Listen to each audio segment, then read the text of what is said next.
শরীয়ত সরকারকে জিগাই ওই কথাটা মিথ্যা যেটা কইছো। আলিফ লাম মিম হাত নুরি এই তিন হরফ জিজ্ঞাসা করি, এই তিন হরফের কে বা পুরুষ কে হয় নারী গুপ্ত ধনের অধিকার?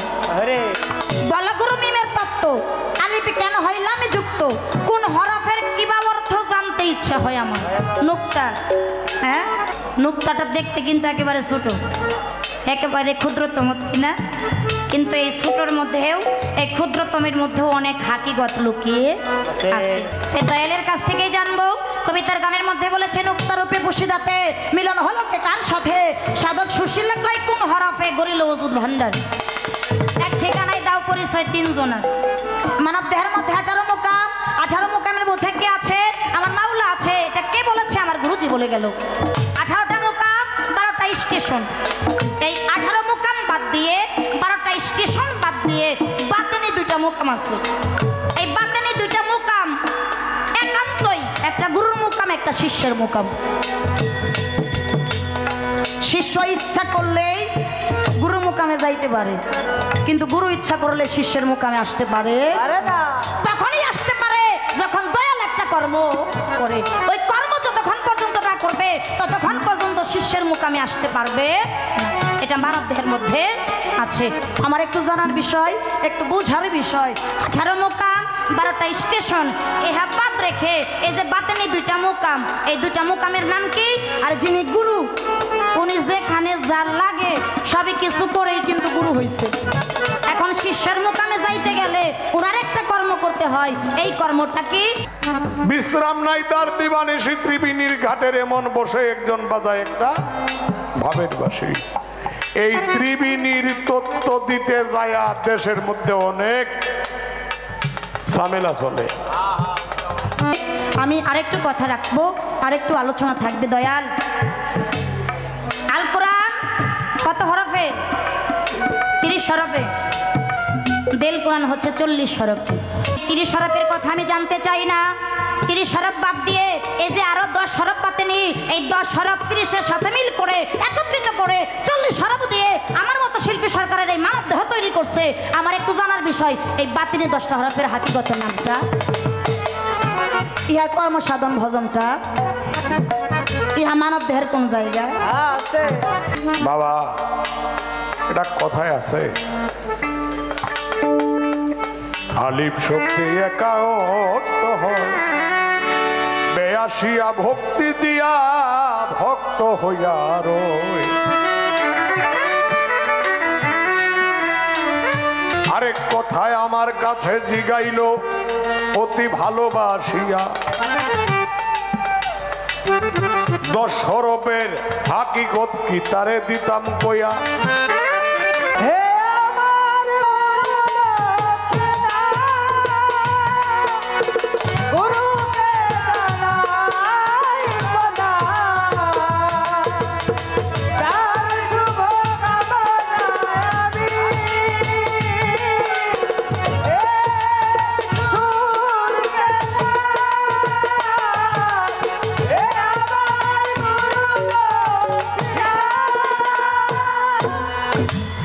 আমি আমার কর্তব্যটা শেষ করলাম, মানে নিশানা সই করলাম। এবার একটা গান আমার দাদা উস্তাদের রাখবো, তারপর দেখা যাক টিবুসা বাবা আমার কোন পথে নেয়। দোয়া দয়া করে 500 লাখ থাকলে চেষ্টা করবো।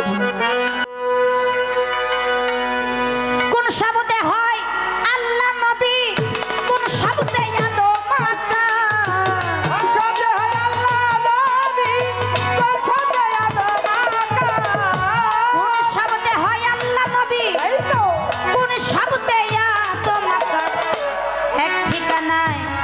পরিচয় তিনি জনার দয়াল গো, এক ঠিকানায় দাও পরিচয় তিনি জনার।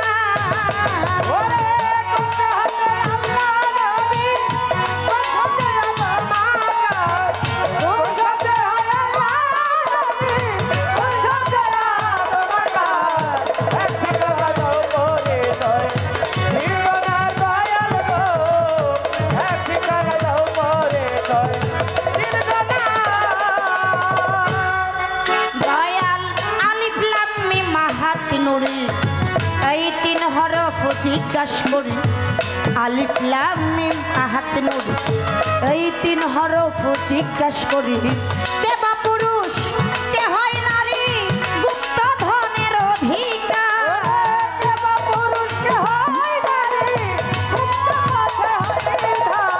এই কে বা পুরুষ কে হয় নারী গুপ্ত ধনের অধিকার এক ঠিকানায় দাও পরিচয় তিনি জনার দয়াল গো এক ঠিকানায় দাও পরিচয় তিনি জনার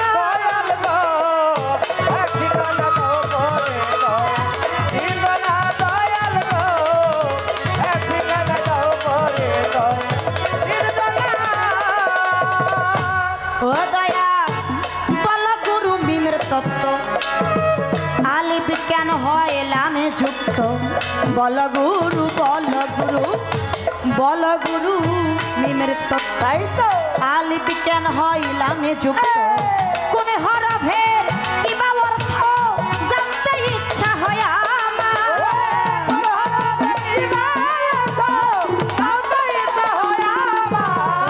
কোন হরফের কি বা অর্থ জানতে ইচ্ছা হয় আমার এক ঠিকানা দাও পরিচয় তিনি জনার দয়াল গো এক ঠিকানায় দাও পরিচয় তিনি জনার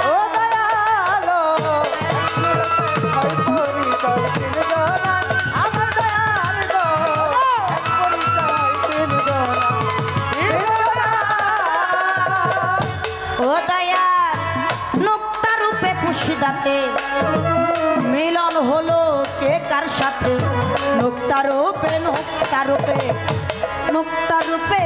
পুষিদাতে মিলন হলো কে কার সাথে সুশীলে কয় কোন হরফে গরিল ও যদি ভান্ডার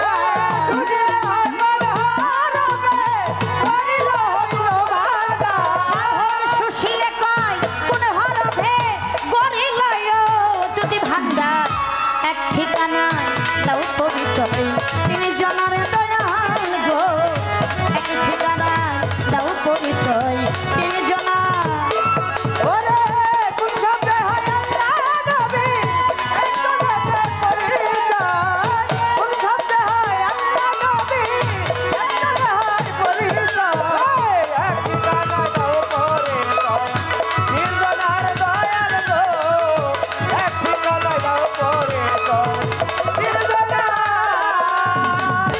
কোন শব্দে হয় আল্লাহ নবী কোন শব্দে আদম আকর এক ঠিকানায় দাও পরিচয় তিন জনার আলিফ লাম মিম হাতে নুরি এই তিন হরফ জিজ্ঞেস করি বেদবি মাফ করবেন দয়ালের কাছে কোনো কথা জিজ্ঞেস করাটা চলে না এটা আমার জন্য অপরাধ কিন্তু কবি ছন্দের সাথে মিল রেখে এই ছন্দটা বলেছে আলিফ লাম মিম হাতে নুরি এই তিন হরফ জিজ্ঞেস করি এই তিন হরফের কে বা পুরুষ কে হয় নারী গুপ্ত ধনের অধিকার বল গুরু মিমের তত্ত্ব আলিফ কেন হয় লামে যুক্ত কোন হরফের কি বা অর্থ জানতে ইচ্ছা হয় আমার নুক্তা হ্যাঁ ছোট সময় মক্তবে পড়তে গেলে হুজুররা পড়াইতো আলিফ খালি বার নিচে এক নুক্তা না সাউন্ড একটু কম নুক্তাটা দেখতে কিন্তু একেবারে ছোট একেবারে ক্ষুদ্রতম কিনা কিন্তু এই ছোটর মধ্যেও এই ক্ষুদ্রতমের মধ্যেও অনেক হাকিগত লুকিয়ে আছে এটা আমি জানি না এটা আমি বুঝি না আমার বোঝার সাধ্য নাই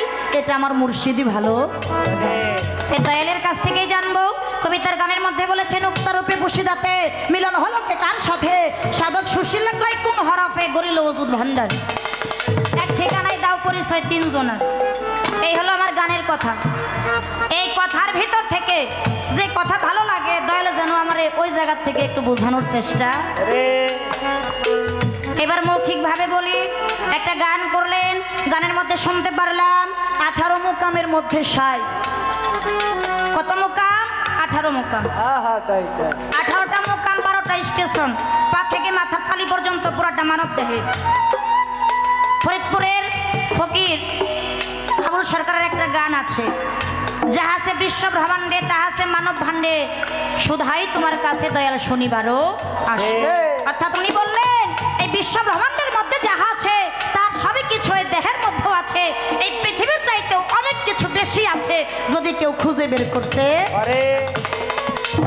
আর সাধুগুরুর মুখে শুনি বেশিটুকু খোঁজার জন্য, চেনাকে চেনার জন্য, অজানাকে জানার জন্যই নাকি একজন কামিল মুর্শিদের কাছে যাইতে। তাহলে আমার একটু জানার বিষয়, একটু বোঝার বিষয়। মানব দেহের মধ্যে 18 মুকাম, 18 মুকামের মধ্যে কে আছে? আমার মাওলা আছে। এটা কে বলেছে? আমার গুরুজি বলে গেল। 18টা মুকাম, 12টা স্টেশন। এই 18 মুকাম বাদ দিয়ে, 12টা স্টেশন বাদ দিয়ে বাতেনি 2টা মুকাম আছে। এই বাতেনি 2টা মুকাম একান্তই একটা গুরুর মুকাম, একটা শিষ্যের মুকাম। শিষ্য ইচ্ছা করলেই গুরু মুকামে যাইতে পারে, কিন্তু গুরু ইচ্ছা করলে শিষ্যের মুকামে আসতে পারে না। তখনই আসতে পারে যখন দয়াল একটা কর্ম করে। ওই কর্ম যতক্ষণ পর্যন্ত না করবে ততক্ষণ পর্যন্ত শিষ্যের মুকামে আসতে পারবে না। এটা মানব দেহের মধ্যে আছে। আমার একটু জানার বিষয়, একটু বোঝার বিষয়। 18 মুকাম, 12টা স্টেশন, এহা বাদ রেখে এই যে বাতেনি 2টা মুকাম, এই 2টা মুকামের নাম কি? আর যিনি গুরু উনি যেখানে যার লাগে সবই কিছু করেই কিন্তু গুরু হয়েছে। এখন শিষ্যের মুকামে যাইতে গেলে ওনার একটা কর্ম করতে হয়। এই কর্মটা কি? ইহার বিষয়বস্তুটা কি কম আসতে কথা তো শুধু বাইরে আসে। বলেন বলেন, আজকে মহা কথার মধ্যে কইছে না, কয় পাগলার নাও ঢুলাইস না, কই মরে কইরা দিল। কিছু কিছু কি আর বলবো, কিছু কিছু শিল্পীদের সাথে গান করলে ভালো লাগে না, কথা কইতেই মন চায় না।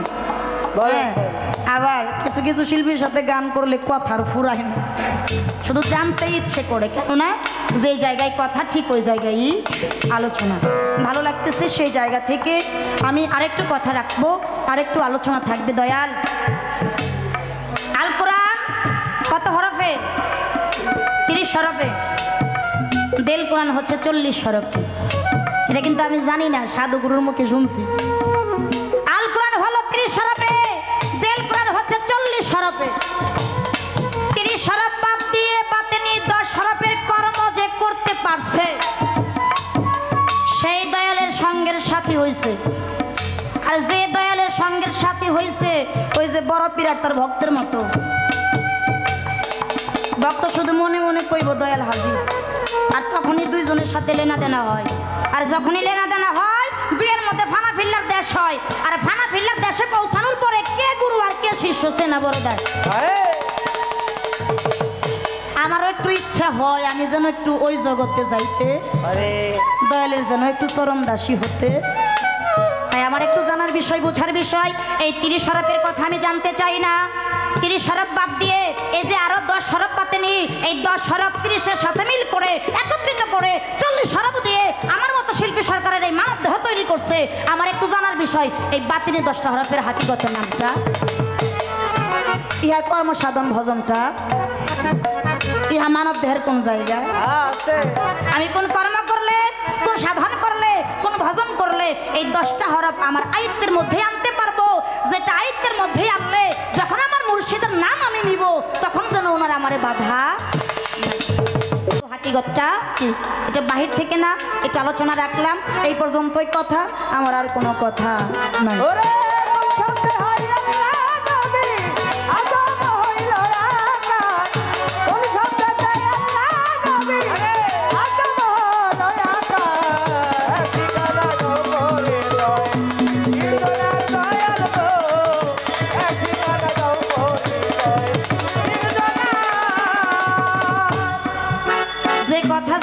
না, আমার দয়ালের মনটা যে জায়গা থেকে একটু নরম হয়, কারণ জোরাজুরি আমি করি না, জোরের মধ্যে কোনো কিছু নাই।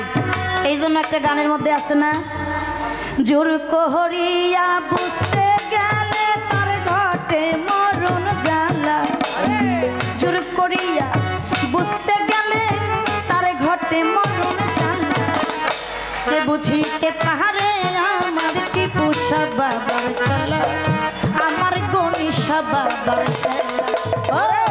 কে বুঝিতে পারে আমার সাহালি বাবার খেলা, আমার আনোয়ার চাঁদের খেলা। আমার জোরাজুরির দরকার নেই, আপনার মনটা যে জায়গা থেকে নরম হয় একটু ওই জায়গা থেকেই বোঝানোর চেষ্টা করেন। বিশেষ করে আমারে, আমি তো কোনো কিছু বুঝি না, আমার একটু বুঝাইন। এই পর্যন্তই কথা ধরো।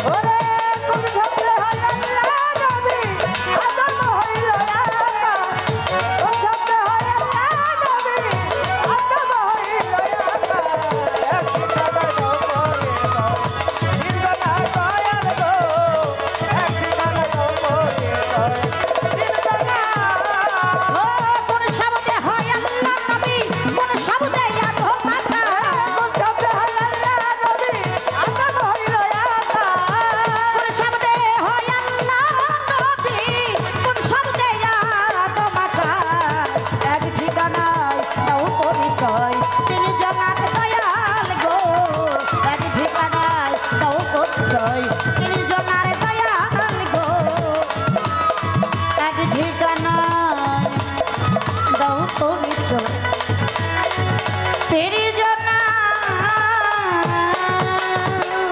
গান এই পর্যন্ত রাখলাম। এবার ছোট করে একটু দরবারি গান করি, তারপর দয়াল আমার যে পথে হাঁটাবো দয়ালের দোয়া কৃপা আশীর্বাদ থাকলে আমি ওই পথেই হাঁটার চেষ্টা করব।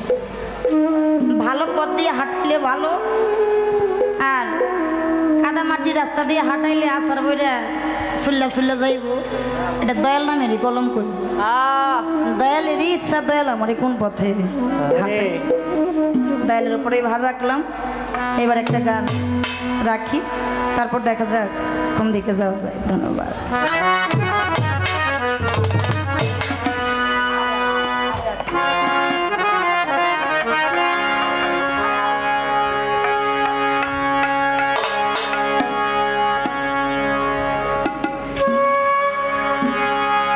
আর কিছু লাভ দেনা ভালো টিপু সাহ বাবা তুই ছাড়া, আর কিছু লাগে না ভালো দয়াল চাঁদ তুই ছাড়া।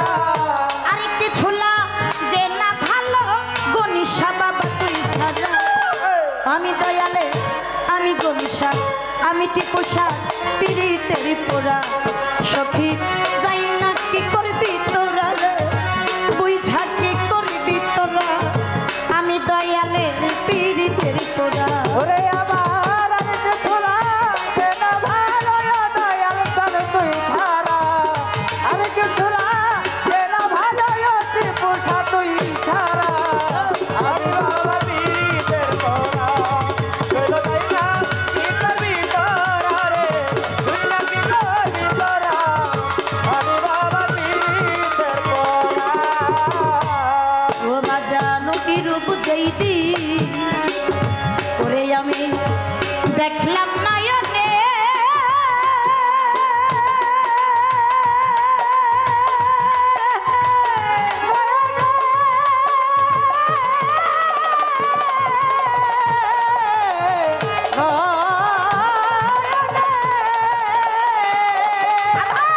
দিবানিশি তোমার ছবি ভাসে নয়নে টিপু সাহ ওই রূপ যেইদি।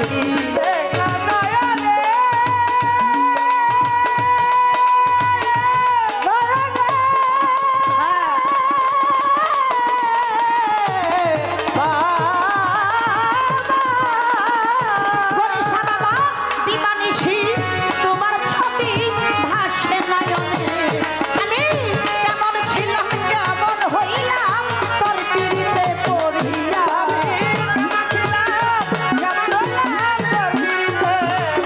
টিপু সাহ বাবা কেমন ছিলাম কেমন হইলাম তোর পিড়িতে পড়িয়া। আমি দয়ালে আমি সহালে আমি গণিসা আমি টিপু সাহ পিড়িতের পোড়া, সখী যাই না কি করবি তোরা রে, বুঝা কি করবি তোরা, আমি দয়ালে পিড়িতের পোড়া। আমার আর কিছু লাগে না ভালো ও দয়াল তুমি ছাড়া।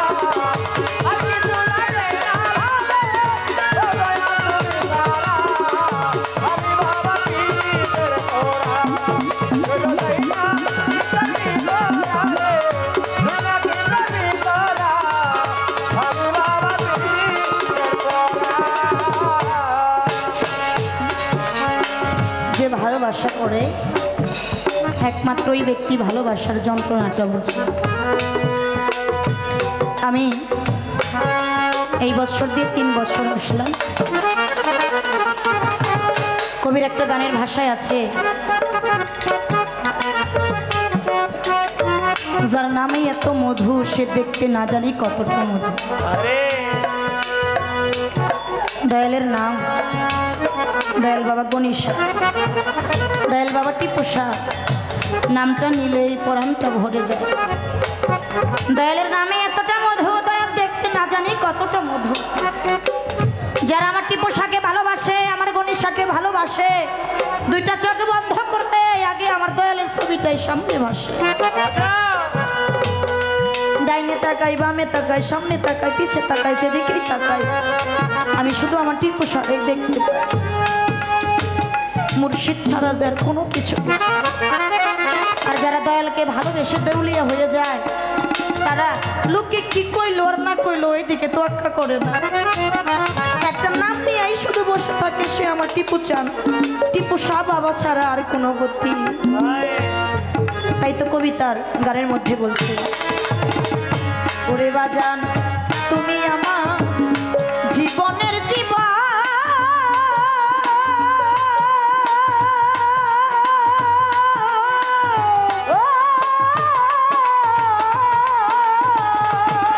আমি তোমার ছবি বুকে লইয়া ঘুরিব ভুবন। টিপু শাহ তুমি আমার জীবনে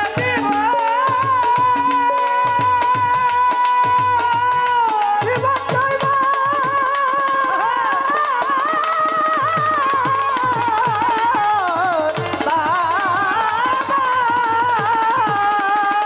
টিপু শাহ বাবা তোমার ছবি বুকে লইয়া ঘুরিব ভুবন। বনিশা তুমি আমার সাধন ভজন, বাঁচি না তুমি ছাড়া।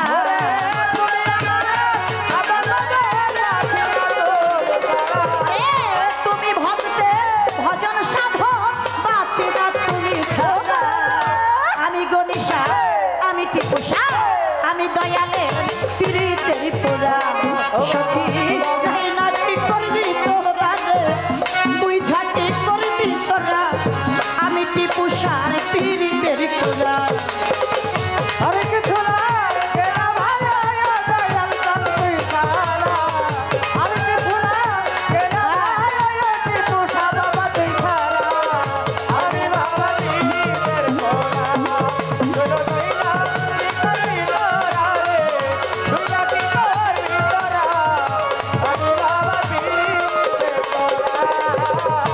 টিপু শাহ বাবা তুমি ছাড়া এই জগৎ যাইবার জায়গা না।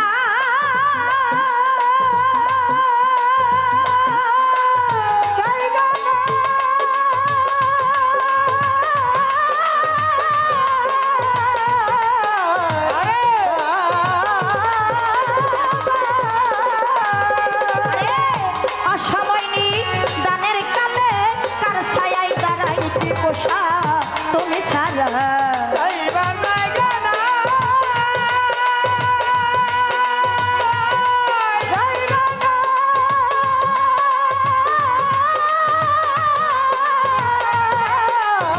টিপু শাহ টিপু শাহ বাবা অসময় নেই দানের কালে, কার ছায়ায় দাঁড়াই। সরকার হেমায়াতের আর কেহ নাই, টিপু শাহ বাবা তুমি ছাড়া। আর কিছু নাই, টিপু শাহ বাবা তুই ছাড়া। সরকার হেমায়াতের আর কেহ নাই, গণেশা বাবা তুমি ছাড়া। আমি দয়ালে আমি গণেশা আমি টিপু শাহ পীড়িতের পোড়া। সখী যাই না কি করবি তোরা রে, তুই যা কি করবি তোরা। আমি দয়ালে পীড়িতের পোড়া। ওরে ভাইরা কি করবি তোরা রে, তুইরা কি করবি তোরা। আমি বাবা নিজের সোনা। ওরে ভাইরা কি করবি তোরা রে, তুইরা কি করবি তোরা। আমি বাবা নিজের সোনা। আবার আর কিছু লাগবে না ভালো, টিপু শাহ বাবা তুই ছাড়া। আর কিছু লাগবে না ভালো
চমৎকার। নবী আল্লাহ আদম, আলিফ লাম মিম কোন সাধনা, মিমের তত্ত্ব। কোরআন 30, মানব হরত হইল 10, 10 আর 30 কত? 40। 40-এর মধ্যে 30-এর দরকার নাই, দরকার হইল 10-এর। ঠিক আছে। এরপরে একটা কথা কইছে, আমার একটা ভক্তি দিছে না, সাথে কিছু টাকা পয়সাও দিছে না, মিছা কথা কোন যাইতো না, যা দিছে তো কোন লাগবো। এই ভক্তি 3টা আসর ধরে গান গাইতেছি, 3 আসর আজকে নিয়ে, 3 আসর এই কয়েকদিনের মধ্যে। ইমরান প্রথম আসর গাইলাম মালিক ভরসা, আমার সাথে গাইছে মানিক দল, পালাকি গুরু কেডা, আমি। কান্দুসার মাজারে গান গাইলাম, আমার সাথে গাইল রেনু পারবিন, গুরু পালা দিল গুরু শিষ্য, কেডা গুরু? আজকে ত্রিপুষা পালা গুরু শিষ্য গাইতেছে শিল্পী সরকার সন্ধানী, আমার পালা কি এটা কোনটা আরাম বইছে নিজেও বুঝি না। হ্যাঁ, কারণ হইল 3টা আসরে একই দ্বারা, আবার আমার একই পাঠ। বাবা আসতে কি একটা কথা আমার কাছে একটু ব্যতিক্রম পাইছি। জিজ্ঞাসা করবেন আনোয়ার ভাই, আপনি তো এই কথা কই না, কোনোদিন ব্যতিক্রম পাইছেন কেন? ব্যতিক্রমটা আপনাদের জানার দরকার আছে না নাই? ব্যতিক্রমটা হইল এই জায়গায় শিষ্যকে উপদেশ দেওয়া যায়, কিন্তু আজকের শিষ্য বাড়তি আছে। এর কারণ কি জানেন? আমি কইছিলাম যে তোমার মহারানা তোমার মতো একটা গায়ক বানায় এত সুন্দর গান গাও, এছাড়া আর কিছু দেওয়ার মতো তোমাকে নাই। কয় তিনি হলেন স্রষ্টা, তিনি হলেন স্বামী, কিন্তু কয় তিনি তো আপনারও স্বামী। শরীয়ত সরকারকে জিগাই ওই কথাটা মিথ্যা যেটা কইছো।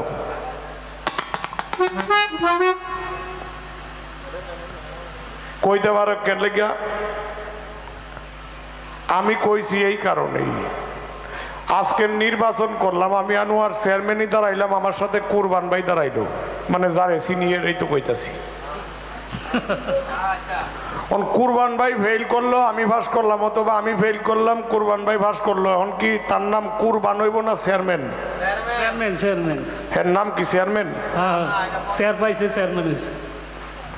চেয়ার পাইছে, জনগণের প্রতিনিধি হইছে, যে কারণে তার নাম হইল চেয়ারম্যান সাহেব, নাকি?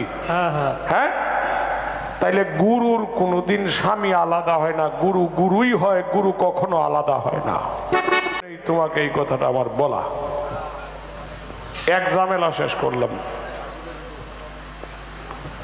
কি, শেখ সাদি রহমতুল্লাহ আলাই বলছেন, हमसे मुर्शिद ते खुदा नहीं, हमसे मुर्शिद ते खुदार ते ही जुदा नहीं। मुर्शिद আল্লাহ না, আবার আল্লাহর চাইতে খুব বেশি দূরেও না। আমার নাম কি? আমার অরিজিনাল নাম কি? আনোয়ার, নাকি? আজকে কি আমারে কইছে আনোয়ারের কাছে জিজ্ঞাসা? কার কাছে? গুরুর কাছে। গুরুর কাছে, তাইলে গুরু আনোয়ার না। আমি আশা করব আপনি একজন ভালো সম্মানী গায়কের সন্তান, কথাগুলি একটু দেখে শুনে বলতে হবে।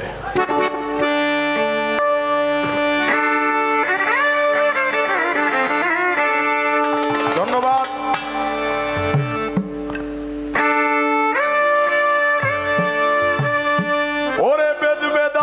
শাস্ত্র গ্রন্থ ধর্ম বাক্য কুরআন কানি ছিল না আসমান জমিন আগুন মাটি হাওয়া পানি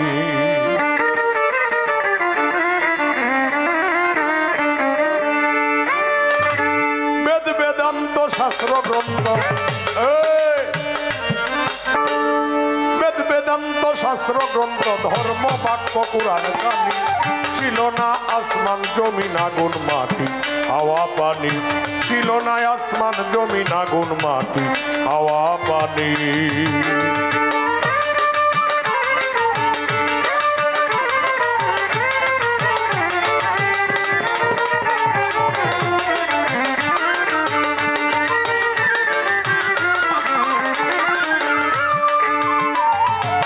শব্দে বাসিয়ে পড়ে এই কোন হরফে কেডা এটা কইতাছি এই যে আদম আল্লাহ রসুল আমি কই না কয়েকেডা জালালউদ্দিন খা তার বাণীটা আমি মুখে গাইতাছি শব্দে ভাসিয়ে পড়ে স্বরূপেতে ধ্যান করে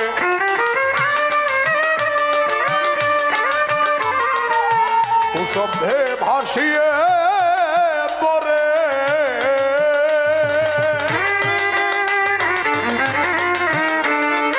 স্বরূপেতে ধ্যান করে আহে হু শব্দ লইয়া আহে হু শব্দ লইয়া কিনবে গোপন রাব্বানি ছিল না আসমান জমিন আগুন মাটি হাওয়া পানি ছিল না আসমান জমিন আগুন মাটি হাওয়া পানি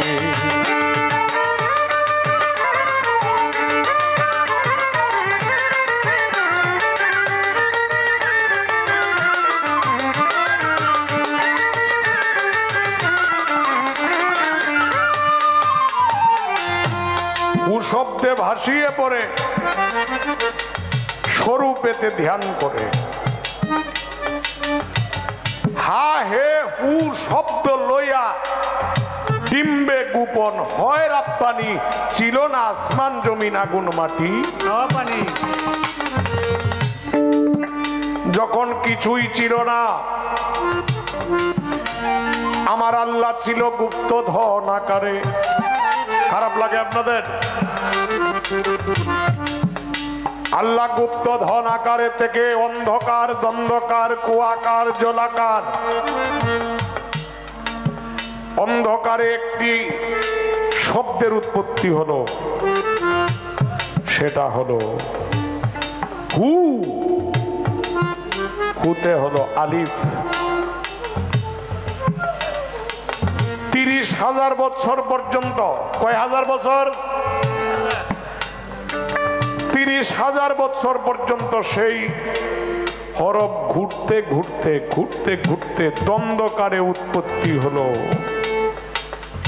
হে হেতে হলো নূর মোহাম্মদ হের বর্ণ হইল মিম শব্দ হলো 30,000 বছর পর্যন্ত ঘুরতে ঘুরতে আবার একটি শব্দের উৎপত্তি হলো যে শব্দের নাম হলো হা হাতে হলো আদম আদমের বর্ণ হলো লাম আলিফ লাম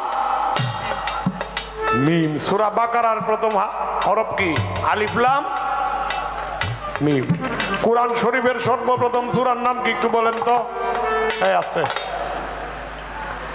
লয়টা ধর কুরআন শরীফের সর্বপ্রথম সূরা কি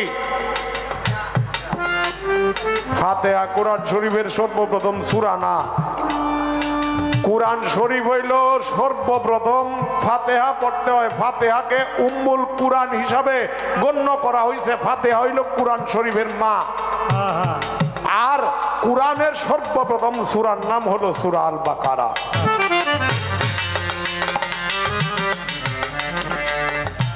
মিমের তত্ত্ব যদি বলতে যাই লালন শাহ বলছেন এই মিমের মধ্যে 5 জন লুকায় আছেন কয়জন লালন কইছে নিগুম বিচারে সত্য গেল তাই জানা মায়েরে ভজিলে হয় তার বাবার ঠিকানা ঠিকানা নিগুম খবর নাহি জেনে কেবা সেই মায়ের চিনে দিন দুনিয়ার ভার যাহার উপর দিলেন রাব্বানা মায়ের ভজিলে হয় তার বাবার ঠিকানা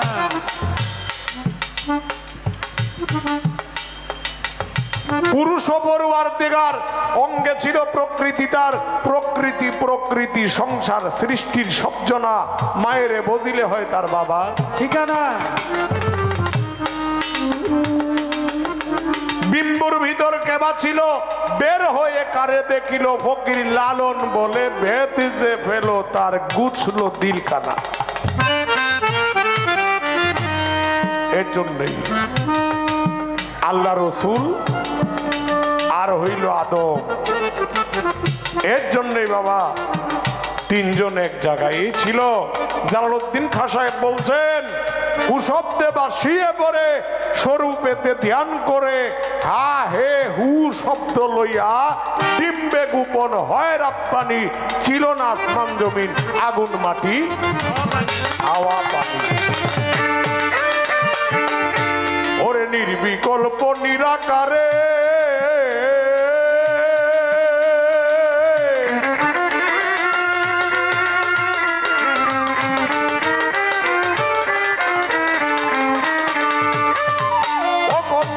মন্ডলাকারে নির্বিকল্প নিরাকারে অখণ্ড মন্ডলাকারে চঞ্চল প্রভু একা ছিল চঞ্চল প্রভু একা ছিল ছিল না কেউ তার সঙ্গিনী ছিল না আসমান জমিন আগুন মাটি হাওয়া পানি ছিল না আসমান জমিন আগুন মাটি হাওয়া পানি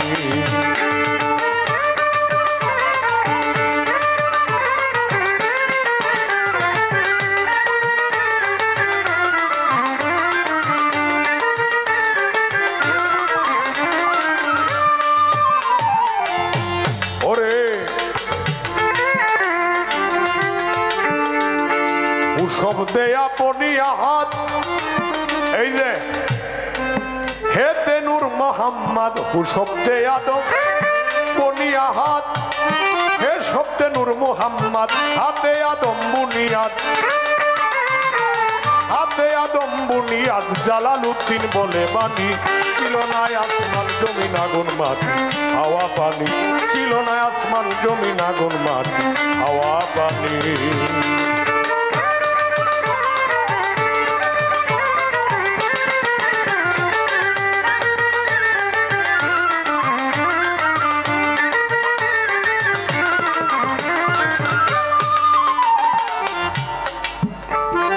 আলিফ নামে যুক্ত হয় কোন হরফের সাথে কোন হরফের মিলন ঘটে বাবা এটা কথায় আছে আলিফ শব্দে একা অর্থ হয় বেয়াসিয়া ভক্তি দিয়া ভক্ত হইয়া রয় এখন আমার কথা হলো আলিফ কালি পায়ের নিচে এক নক্তা সেই নক্তাকে বাবা একটা কথা বলি একদিন দয়াল নবী হুকুম করলেন যে কুরআন শরীফ পড়ে আমারে কে শুনাইতে পারবা তো শোনাও কুরআন শরীফ পড়তেছে সবাই পড়ে শোনাইলো মৌলা আলী কালী সূরা ফাতিহাই পড়তেছে সূরা ফাতিহা কি আলহামদুলিল্লাহি রাব্বিল আলামিন রহমানির রহিম মালিক ইয়াউমিদ্দিন ইয়্যাকা না'বুদু ওয়া ইয়্যাকা নাস্তাঈন ইহদিনাস সিরাতাল মুস্তাকিম সিরাতাল লাযিনা আন'আমতা আলাইহিম গায়রিল মাগদুবি আলাইহিম ওয়ালাদ-দাল্লিন এই সূরায় যখন বারবার তাফসীর করতেছেন সাহাবারা কয় ইয়া রাসূলুল্লাহ মাওলা আলী তো শুধু ফাতিহাই পড়তেছে তো বাকিটা আমরা শুনবো কইতে মাওলা আলী বলতেছে সূরা ফাতিহার সারাংশ জানো সূরা ফাতিহার সারাংশ হলো বিসমিল্লাহির রহমানির রহিম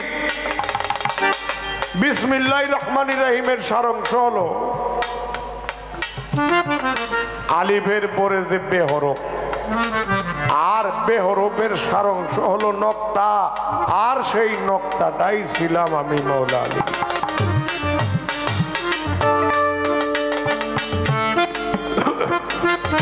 এই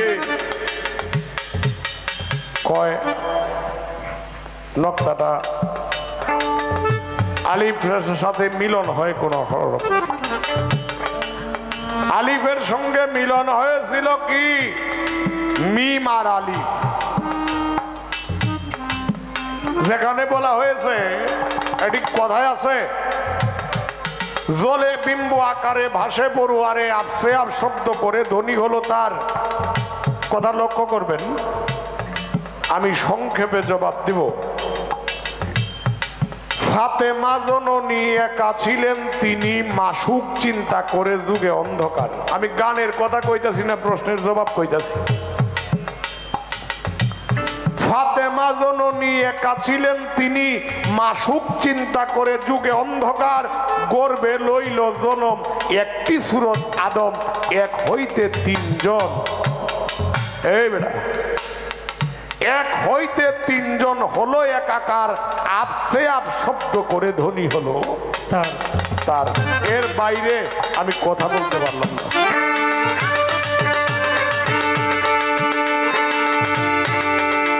ও বেদ বেদান্ত শাস্ত্র গ্রন্থ, বেদ বেদান্ত শাস্ত্র গ্রন্থ, ধর্ম বাক্য পুরাণ কানি, ছিল নাই আসমান জমিন আগুন মান হাওয়া পানি, ছিল নাই আসমান জমিন আগুন মান হাওয়া পানি।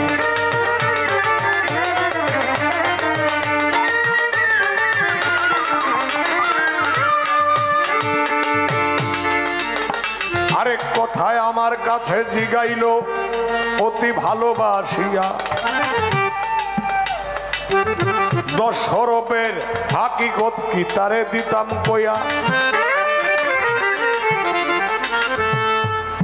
দশ হরফের হাকিকত কি তারে দিতাম কইয়া। আবার গুরুর একটি মুকাম আছে, এই মুকামের মধ্যে গুরু থাকে, আর এই মুকামের সঙ্গে আরেকটি মুকাম আছে, সেটা হলো শিষ্যের মুকাম। গুরু একটি কর্ম করে শিষ্যের মুকামে আসতে হয় নাকি?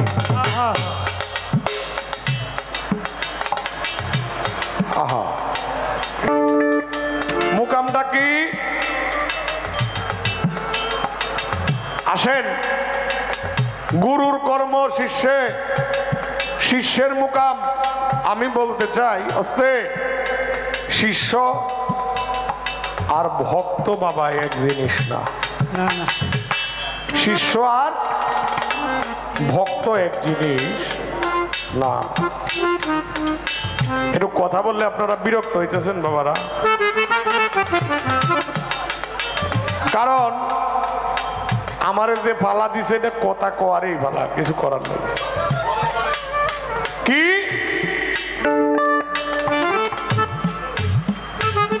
লালন শাহ গুরু ছিলেন সিরাজ শাহী।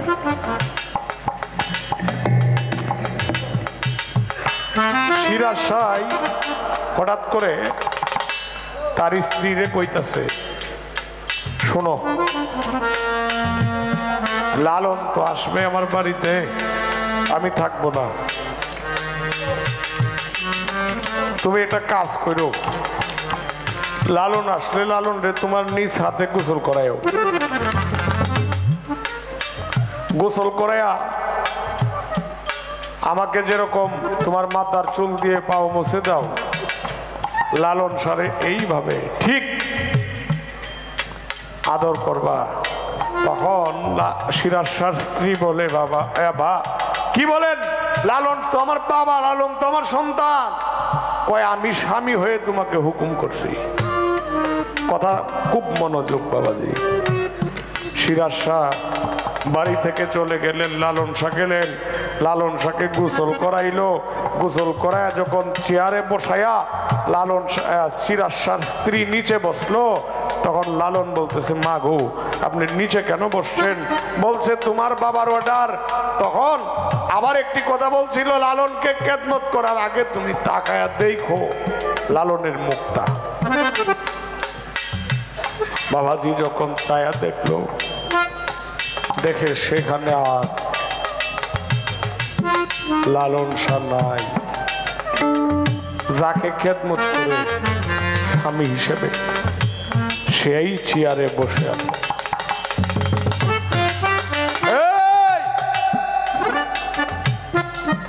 এইরকম ভক্ত যদি হয় তবে গুরু হইয়াও ভক্তকে এই কি এনে তো হিন্দু মানুষও আছে দেখলাম, এই যে নামের মধ্যে নাম কইল, তাইলে তো একটু আছে কি শ্রীকৃষ্ণর মাথা ব্যথা হয়েছে। শ্রীকৃষ্ণ গুরু না রাধা গুরু বলেন তো? কৃষ্ণ গুরু। মাথা ব্যথা হয়েছে, মাথা ব্যথা হওয়ার পরে বলতেছে এই আমার মাথা ব্যথা হয়েছে, শ্রী রাধিকার চরণ ধুলি ছাড়া আমার মাথা ব্যথা ভালো হবে না, হবে না। যখন বৃন্দাবনে গিয়া রাধার কাছে উত্তম বলতেছে, এ রাধা তোমার গুরুর তো মাথা ব্যথা, বলছে তোমার পদধূলি দেওয়ার জন্য। পদধূলি দিল। উত্তম জিজ্ঞাসা করলো তোমার কি নরকের ভয় নাই? রাধা বলল যে স্বর্গ নরকের মালিক, তাকে ভালো করার জন্য আমার চরণ ধুলি না, আমি তো তার, যে কারণে আমি তার, আমি নিজেই তার। এই ধুলি আমার পদধূলি না, আমার পাওনা, আমার এই জীবনটাই তার জন্য বিসর্জন করেছি, আমি তার হয়ে গেছি। এটা আমার ধুলি না, তার ধুলি।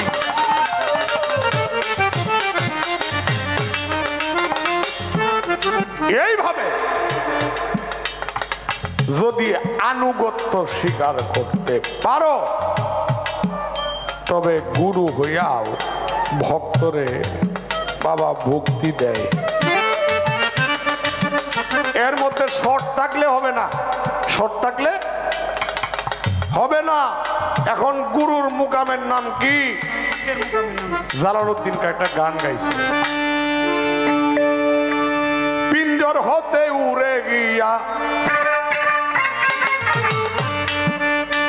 পিঞ্জর হতে উড়ে গিয়া ঘুরে আবার আসতে পারে মানুষ বলি তারে, মানুষ বলি তারে।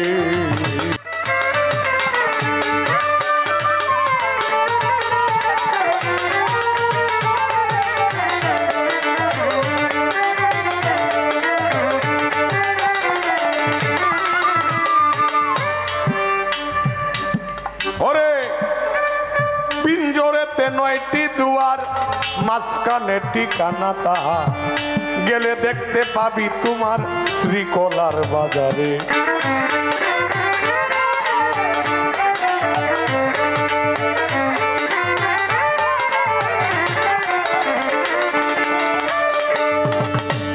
পিঞ্জরেতে 9টি দুয়ার, মাঝখানে ঠিকানা তাহার, গেলে দেখতে পাবে তুমি শ্রীকলার বাজারে। এখানে একটা কলি আছে, কি কলি? সুলতান নাসিরা মুকামে জলি কফি দুইয়ের শোনে, গেলে দেখতে পাবি ধ্যানে টিপু শাহ নজরে।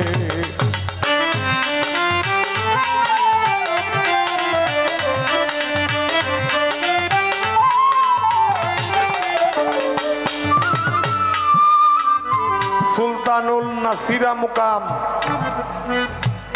এই মুকামে একটা ভক্ত প্রবেশ করলে এখানে গিয়ে একটা রূপ দেখতে পাবে, যে রূপটা হলো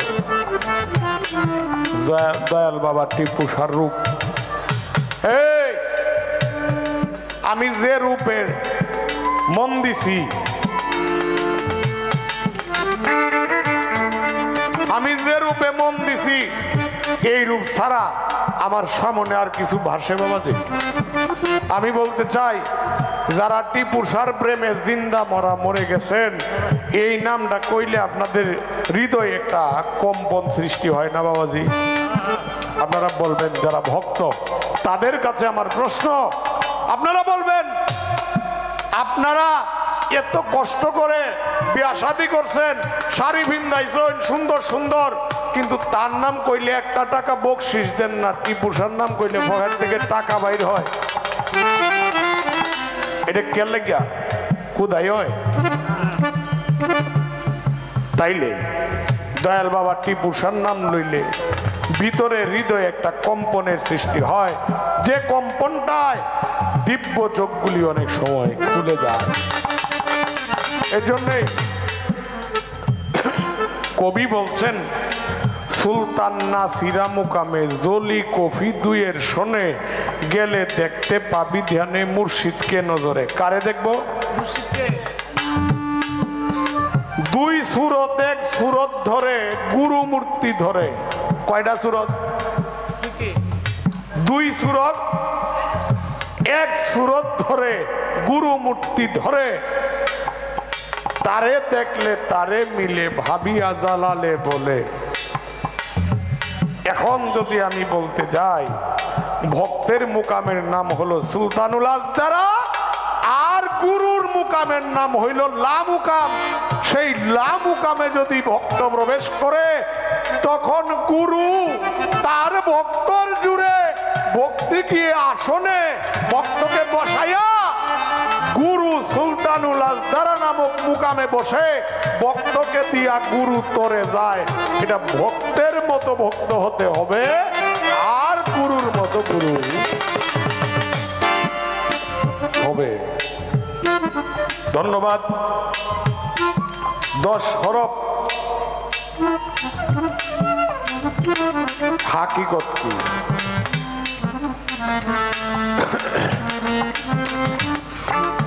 দশ হরফের হাকিকত কি? ফরিদপুরের হালিম চিস্তিরে তো চিনেন আপনারা, চিনেন না? গান লেখছেন, ছেড়ে দিয়ে বহিরঙ্গ জানতে হবে অন্তরঙ্গ, দমের ঘরে লাগাও প্রেমের চাবি দেখা পাবি, আগে ফানা ফিল্লার দেশে যদি যাবি, আত্মাহিয়া তু বৈঠকেতে ছুট বসিয়া কেবলা রুখেতে, আগে দালা শোনে নিরঞ্জনকে ভাবি, নয় দরজায় দিয়া তালা এক দরজা রাখো খোলা, এই দরজায় মিলবে প্রেমের ছবি রে দেখা পাবি। নয় আর এক কত? 10।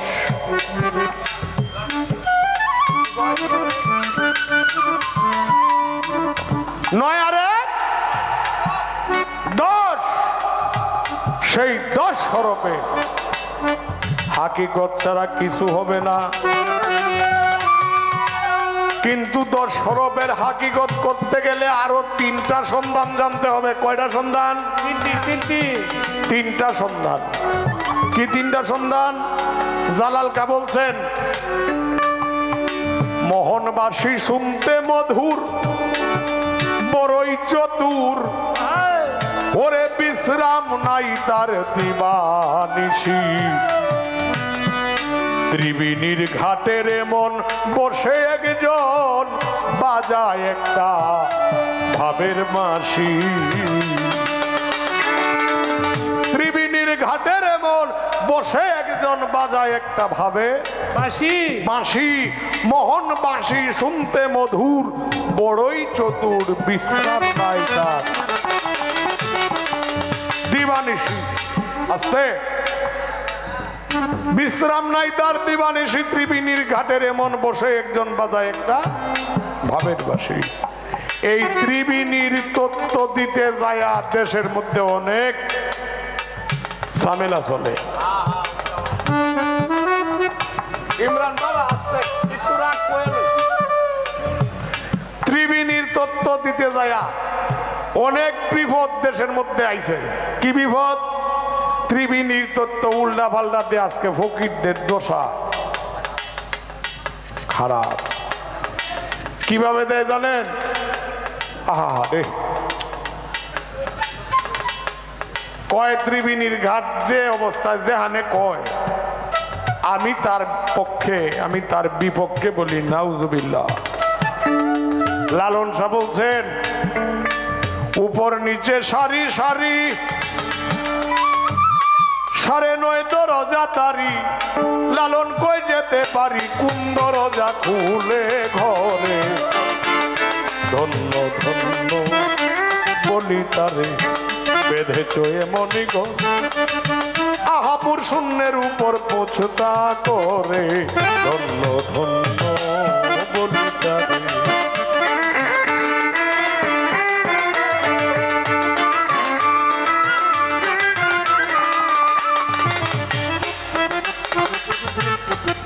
মনমোহন সাধু কইছে, দুই চোখের জল আর প্রাণের টান, তাবি নাকি মন্ত্র আছে, আখি নিরে টেনে আনো প্রাণের প্রাণ কাছে কাছে। ত্রিবেণী কি? ত্রিবেণী হলো এই ইরা, পিঙ্গলা, সুষমা, সুষমা। কয়টা হইল? তিনটা। ইরা হইল বর্তমান ঊর্ধ্বমুখী। কি মুখী? ঊর্ধ্বমুখী। ঊর্ধ্বমুখী। পিঙ্গলা হলো নিম্নমুখী। সুষমা হলো সরুবর, পিঙ্গলা হলো নিম্নমুখী। তাইলে নিম্নমুখী আর ঊর্ধ্বমুখীর সঙ্গে কোনো মিল নাই। এখন মিল করবেন কিভাবে? মিল করতে লালন শাহ একটা গানের মধ্যে কইয়া দিছে খুব সুন্দর করে। কি কইছে? লা ইলাহা নফিসে হয় ইল্লাল্লাহতেই দিন দয়াময়, নফিয়েদ বাদে তাহারে কয় শীত ইবাদতুল্লাহ, মুখে পড়ে সদায় লা ইলাহা ইল্লাল্লাহ।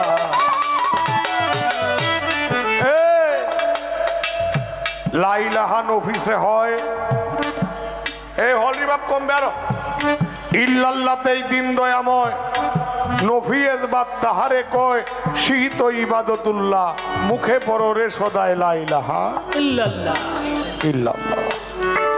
কি করতে হবে? জিকিরের সাহায্যে আপনার কলবের একটা মুখ আছে, সেই মুখটা যখন খুলে যাবে তখন আপনি ইরার মুখ হলো ঊর্ধ্বমুখী, তা জিকিরের সাহায্যে নিম্নমুখী হয়ে যাবে, নিম্নমুখী হয়ে পিঙ্গলা হয়ে যাবে ঊর্ধ্বমুখী। তখন নিম্নমুখীর সাথে ঊর্ধ্বমুখীর সাথে সম্পর্ক করার জন্য সুষমার মুখটা ওই পাশেও ছিদ্র, ওই পাশেও ছিদ্র, সরুবর, সেই সুষমার ছিদ্র ধারা মণিচন্দ্র উপরে উঠানোর আগে 10 হরফের সন্ধান পাওয়া যাবে না। এই কারণে বলছে পিঞ্জর হতে উড়ে গিয়া ঘুরে আবার আসতে পারে, প্রেমের মানুষ বলি তারে তারে। আচ্ছা, 1 10 1 11 নাকি? এক বাদ দিলে কত তাহে? কত? 10। 1 বাদ দিলে 1। একটা ইশারা দিলাম, 2 নাই।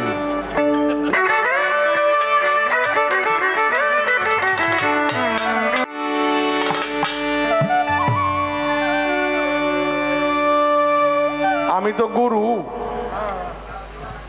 এটা গান গাইছে টিপু শাহ বাবার নামে, তো আমার তো সারা রাত্র উপদেশ দেওয়া হইল কাজ।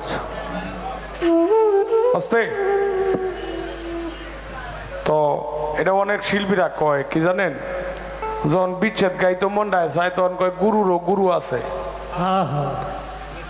এইটা কিন্তু আসলেই মিছা কথা। গুরুর গুরু আছে, কিন্তু অভিনয়ের নেওয়ার পরে গুরুর আর কোনো গুরু থাকে না, থাকে না। এই কারণে মিছা কথার ব্যবসা আমার কাছে নাই। একটা গান করি, কিন্তু গানটা গুরু বিচ্ছেদ, শিষ্য বিচ্ছেদ না।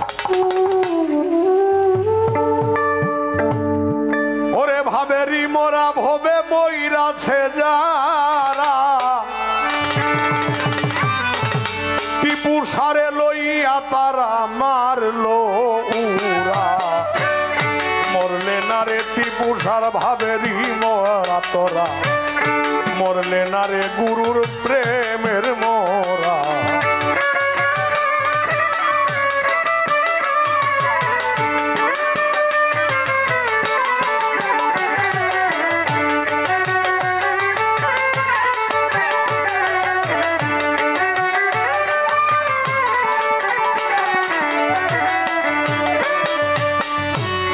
মনরে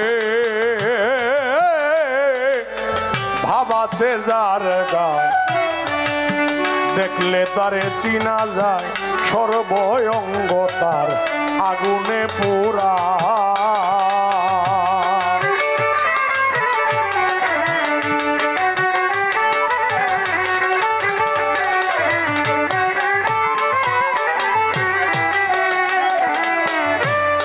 আয়রে ভাবাছে যার গায় দেখলে চিনা যায় সর্বঙ্গ তার আগুনে পুরা ও তারা যারা লাপনে ভাসে দুই নয়নে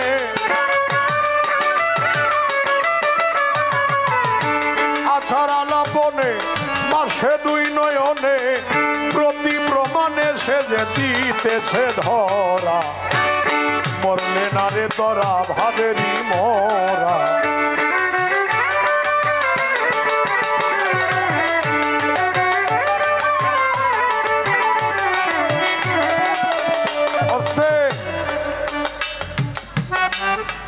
ভাবাছে যার গায়ে দেখলেই চিনা যায় সারা অঙ্গ তার আগুনে পুরা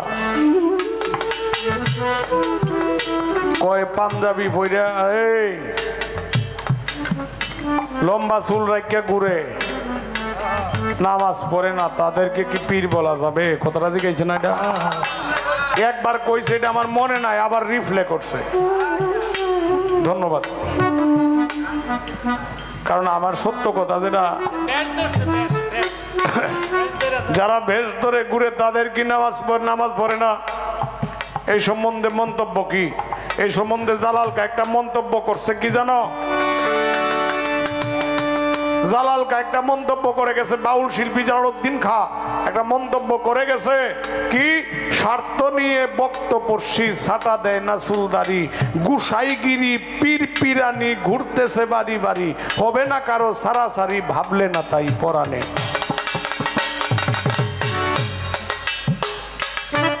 আমি আনোয়ার রে কিরম দেখা যায় কি গো, এই আগে বুঝি নিজের দাই কই, নিজের মন্দ আগে কই।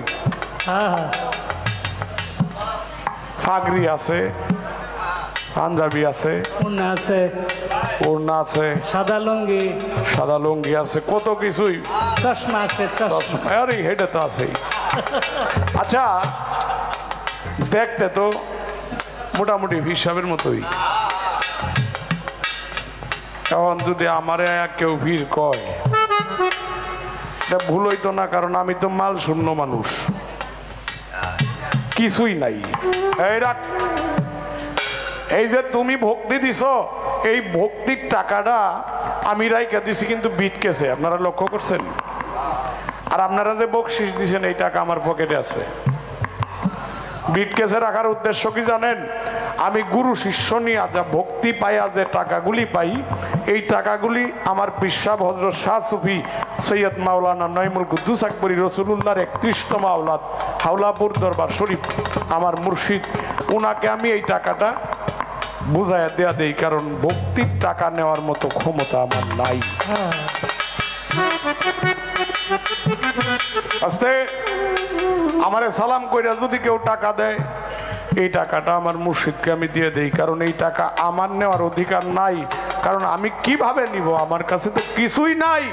যখন আমাকে সালাম করে তখন আমি বলি, ও দয়াল তোমার ভক্তি তুমি নিও, আমার কাছে তো কিছুই নেই। তবে বাবাজি আপনারা বিরক্ত হইতেছেন, কি বলছে? ভাব আছে যার গায়ে, দেখলেই চিনা যায়, সর্বঙ্গ তার আগুনে পোড়া।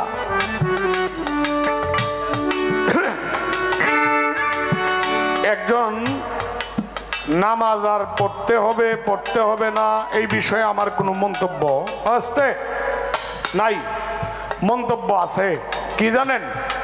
আপনি সংসার করবেন, পিরালি করবেন, 5 ওয়াক্ত নামাজ আদায় করতে হবে। কেন জানেন? আমার মুর্শিদের দরবারে মসজিদ আছে।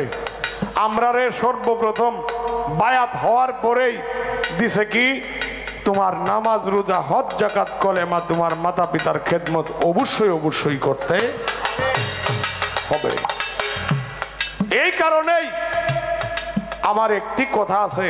এই কথা হলো, আমাদের এলাকায় একজন লোক আছে, বাস্তব আমি যারা দেখছি তার ব্যাপারে মিথ্যা কথা কয়ে লাভ আছে। ময়মনসিংহ ইউনিভার্সিটি চিনেন আপনারা?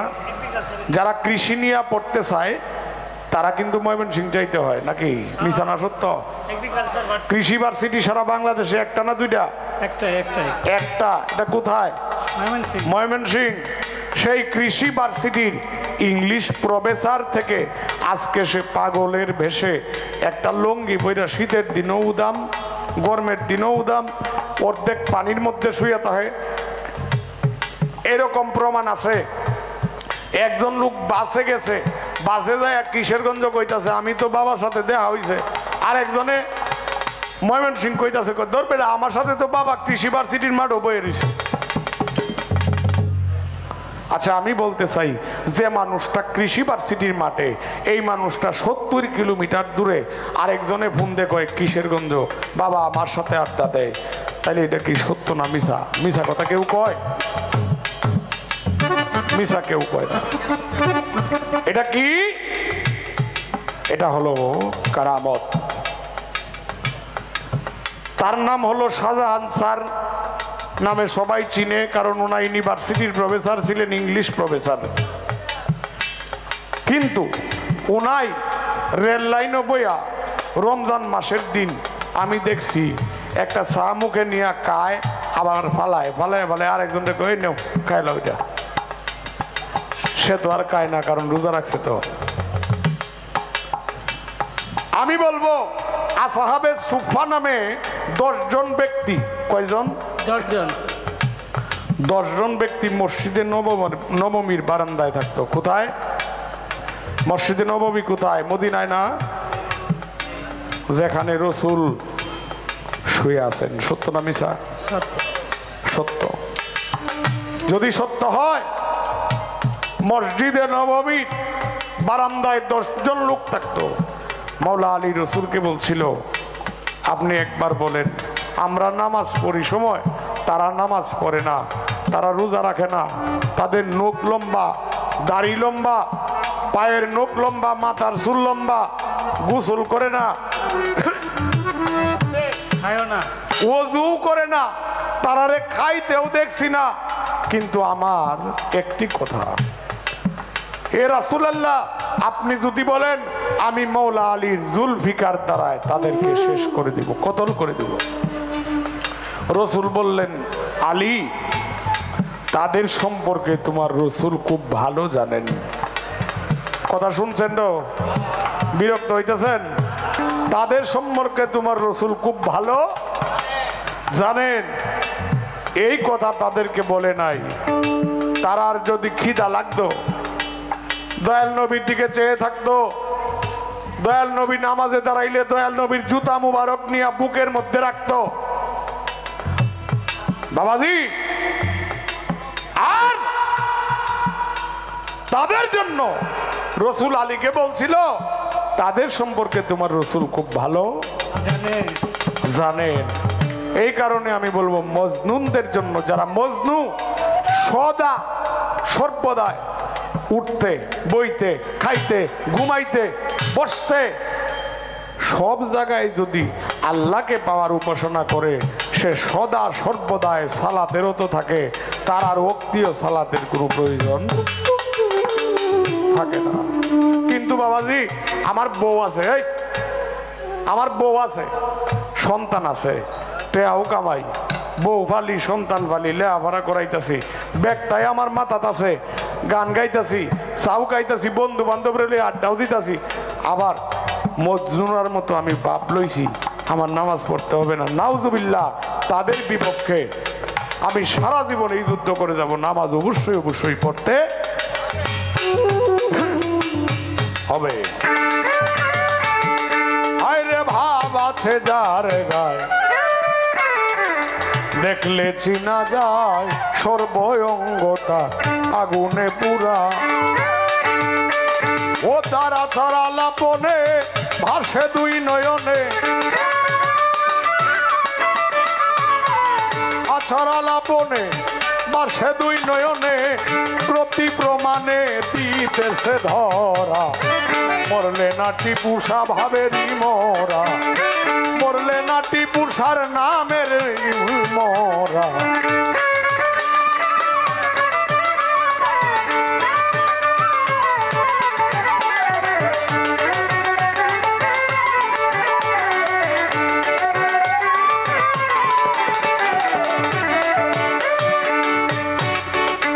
মনরে তোমার এই রূপ যৌবন, আগে করোর বন, পাবে না মুর্শিদ রতন চরণ ছাড়া।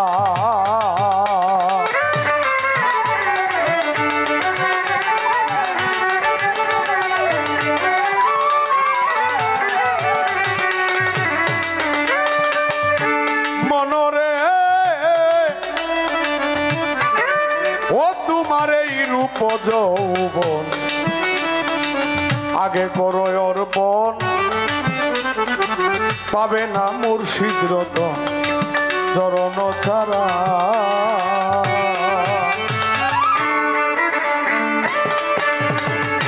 চরণে করিয়া ভক্তি নাও আগে মুক্তি,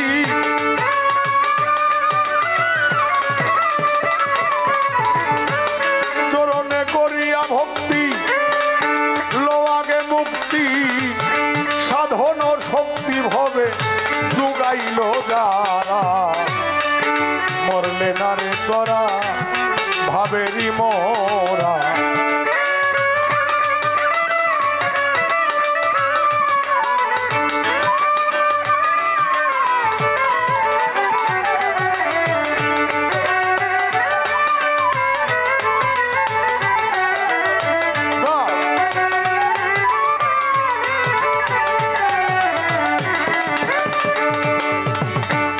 মনরে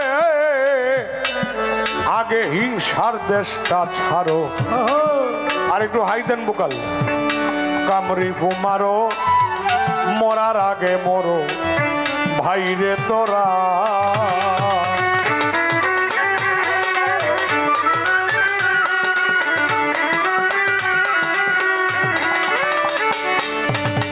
মরার আগে মরো তরিকতের নিয়ম।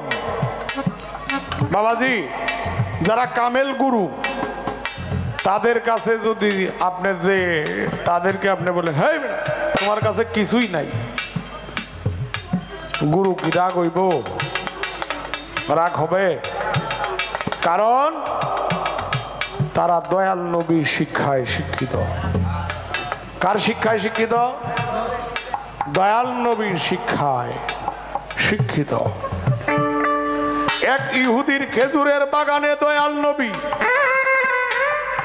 কাজ করতেন। বালতি তুলতে যায়া পানি পড়ে গেছে, বালতি তুলতে যায়া বালতি পড়ে গেছে। ইহুদি আয়া তাপ্পড় দিল দয়াল নবী। তাপ্পড়কে দয়াল নবী বলতেছে, ইহুদি রে তুমি যে আমারে মারলে, তুমি কি ব্যথা পেয়েছো?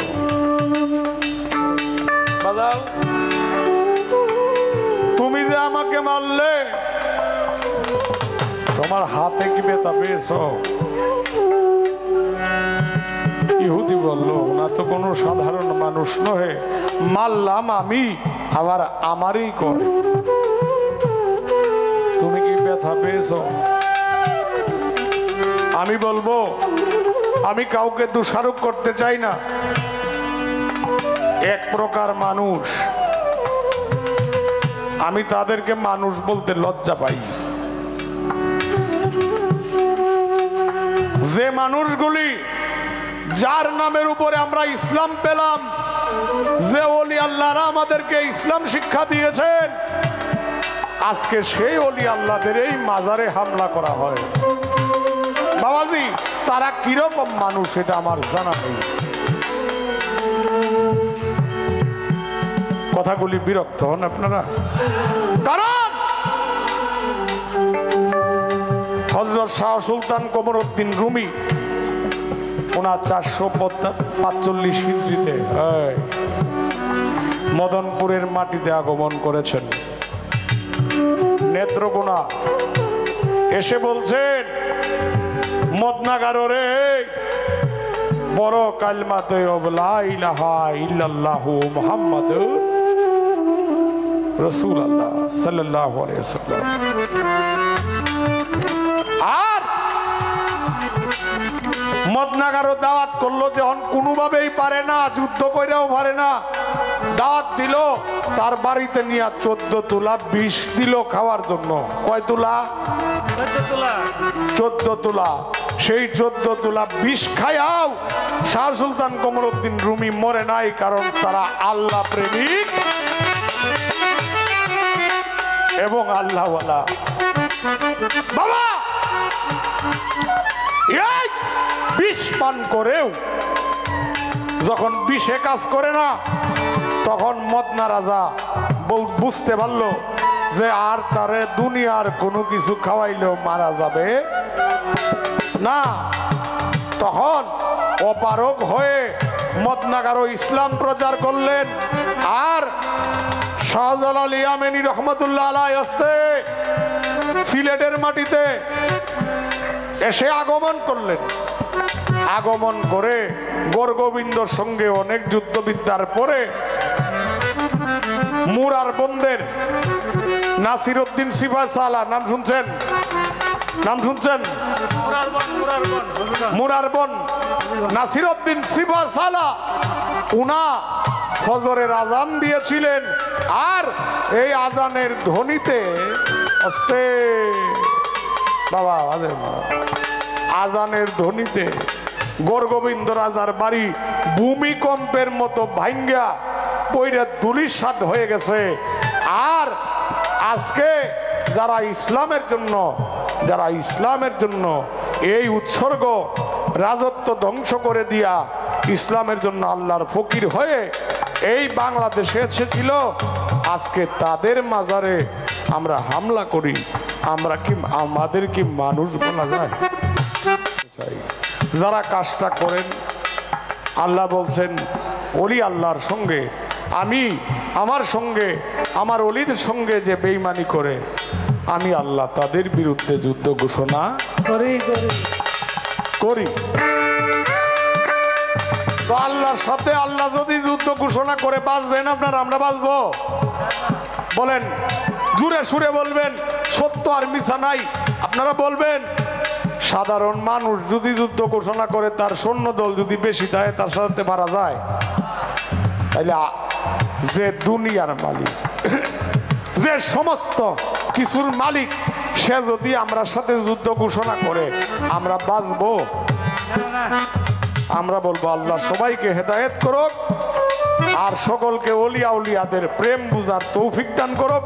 আমি কাউকে গালাগালি করব না, কাউকে কোনো বেশ নিয়ে কথা বলবো না। যে মানুষগুলি এই কাজ করেন, আপনারা হুঁশিয়ার হয়ে যান, আল্লাহর ওলিদের সঙ্গে কোনোদিন বেয়াদবি করেন না। মনরে তোমারে মন কঠিন দিন আসিবে একদিন। গেন্ডে কমাইছো গেলে বুকালের, যেই দিন হবে সম্মুখে আজরাইল খারা।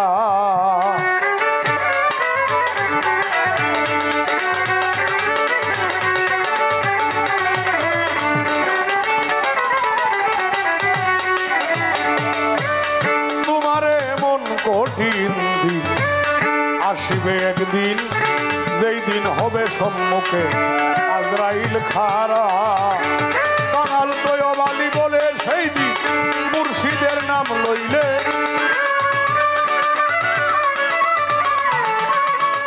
দয়াবালি বলে মুর্শিদের নাম লইলে আজরাইল আসলে পরে থাকবে রে তুরা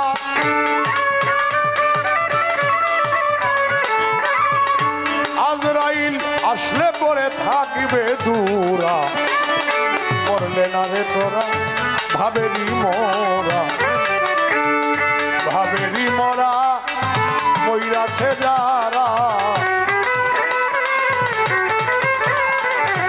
ভাবেরি মরা মইরাছে যারা গুরুজন লইয়া তারা মারল ওরা করলে না রে টিপু সারা ভাবের মরা করলে না রে তোরা ভাবেরি মরা